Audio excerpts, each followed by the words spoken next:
There are many habits that we do daily and thus the qualities that we adhere to, but there are some habits that psychiatric patients are strongly suffering from.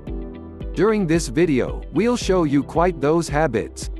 1. High levels of charm. Most psychopaths are charming and disarming. Psychotherapist Gianni Adamo tells Bustle, meaning they know just what to mention to win a personal over and acquire what they need. But having that trait alone doesn't make someone antisocial, she says. Many of us are often charming, witty, and socially graceful. People who enjoy being with others or are good presenters can also be very charming, Adamo says. It's even a socially acceptable trait people work on developing, so on be more influential. Only it's used as a sort of manipulation does it combat a darker tone. 2. A disregard for the law. Psychopaths disregard the law, Adamo says, because they only don't think it applies to them. And therefore the way they'll set about it's by driving recklessly. They don't observe speed limits, drive under the influence, cut people off, oscillate from aggressive driving to not driving fast enough, and so on, Adamo says. But the quality person can do an equivalent thing when behind the wheel. Think about what percentage people speed, or make bad decisions while on the road. While it is not okay for anyone to undertake to do, unsafe driving does happen. You don't got to be a psychopath to be a reckless driver, Adamo says. 3. Impulsive behavior. Impulsivity and failure to factor for long-term consequences of our actions could even be a psychopathic behavior, Owen says. Or a behavior seen regularly in adolescents and young adults. Pretty much anyone can make an impulsive decision or act irrationally. But what separates the quality person from a psychopath is that the pervasiveness of the trait. As Owen says, one among the diagnostic criteria for antisocial mental disorder is consistent irresponsibility, as indicated by repeated failure to sustain consistent work behavior or honor financial obligations, which regularly stems from impulsive behavior. 4. Lying. While it's not the sole habit to develop, lying to others is really fairly common among the masses, also as among psychopaths. But the difference is that they are way less likely to ever feel bad about it, Dr. Angela Kinslow, psychotherapist and founding father of Purple Heart Behavioral Health LLC, tells Bustle.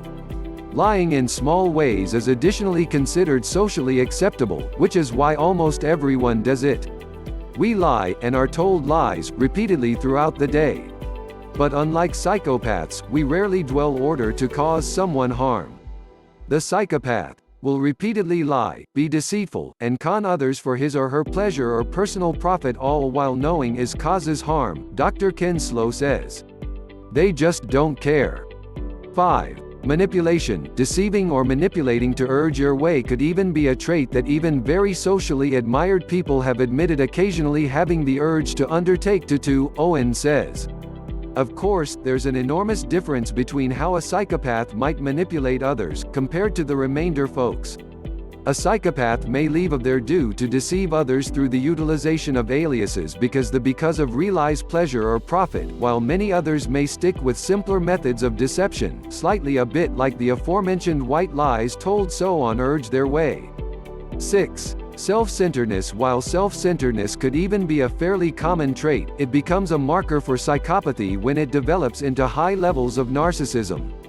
In healthy doses, certain sorts of self-focus can even be good for you. Most people think that being self-centered could even be a nasty thing, psychotherapist Dr. Perpetua Neo tells Bustle. However, self-enhancement, meaning the power to work out ourselves through rose-tinted glasses to a selected extent, can help with our functioning, productivity, and happiness.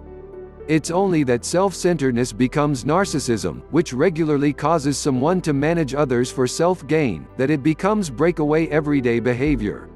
7. Thrill-seeking. Thrill-seeking is one among the telltale signs of psychopathy, Samantha Morrison, a health and wellness expert for Glacier Wellness, tells Bustle.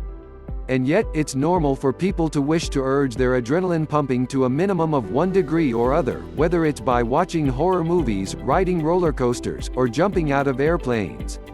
That's why it is vital to not assume that having a psychopathic trait means someone could even be a psychopath.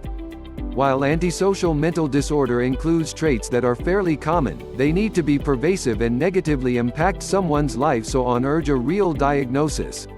If you found this video useful, share it with your friends.